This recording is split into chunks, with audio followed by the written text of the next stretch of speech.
नमस्कार। जैन दर्शन में क्षमा के भाव को सबसे उत्तम भाव माना गया है। क्षमा का भाव सर्व धर्म समन्वय का भाव है। मिच्छामि दुक्कडम, मुझसे जाने अनजाने में मन वचन कर्म से किसी के प्रति कोई अपराध, गलती, द्वेषता, कटुता हुई हो तो मैं हृदय से क्षमा मांगता हूँ। क्षमा का भाव कमजोरी का भाव नहीं है, क्षमा का भाव साहस का भाव है। जिस व्यक्ति में क्षमा का सामर्थ्य और क्षमा का बल होता है, उसका दुष्ट और दुर्जन व्यक्ति भी कुछ नहीं बिगाड़ पाते। क्षमा मांगे सो वीर, और जो क्षमा कर दे सो महावीर।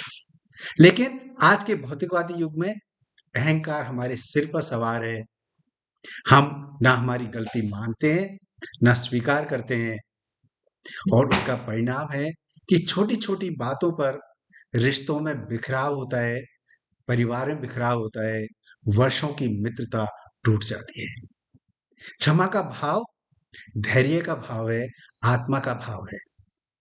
जब हम क्षमा मांगते हैं और क्षमा कर देते हैं, तो क्षमा मांगने और क्षमा कर देने से हमारे मन में कुंडली मारकर बैठे नकारात्मक भाव, द्वेषता, शत्रुता, ईर्ष्या, नफरत, बदले की भावना पिघलकर सहजता, सरलता और पॉजिटिविटी में बदल जाती है।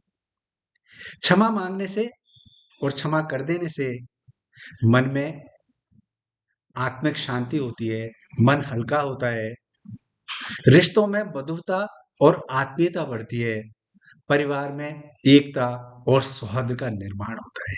लेकिन क्षमा मात्र दिखावा नहीं है। सोशल मीडिया पे मैसेजेस डाल देना क्षमा मांगने की इतरिशी नहीं है। अगर मन में किसी के प्रति कोई कठोरता है, द्वेषता है, तो व्यक्ति से सहृदय से आमने-सामने उपस्थित होकर हृदय से क्षमा मांगिए।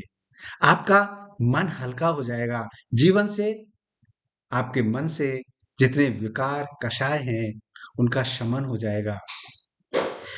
क्षमा मांगने से और क्षमा कर देने से जीवन में, परिवार में, समाज में एक उदाहरण बनता है।